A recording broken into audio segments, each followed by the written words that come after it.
আর আমরা বাইকাররা জানি যে আসলে এই মানে তাজা খড়গুলা বা ভেজা খড়গুলা কতটুকু পিচ্ছিল হয়। কোনো বাইক যদি কোনো প্রয়োজনে এখানে ব্রেক করে, আমি শিওর এটা যদি এবিএস ডাবল চ্যানেল এবিএস বাইকও হয়, তারপরেও এখানে মানে দাঁড়ানোর কোনো সুযোগ নাই।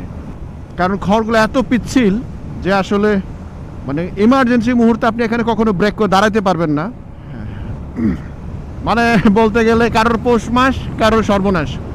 আচ্ছা, তারপরেও আমরা একটু সাবধানে রাইড করব, কারণ আমাদের দেশের জনগণের খাদ্যের চাহিদা এই ধান থেকেই আসে।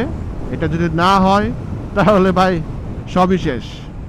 আমি বাইকারও শেষ, বড় লোকও শেষ। সো ফ্রেন্ডস, আজকের মতো আমার এই পথের পাঁচালী এখানে শেষ করব।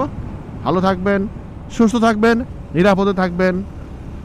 অবশ্যই অবশ্যই সেফটি গিয়ার্স পরে তারপর বাইক রাইড করবেন।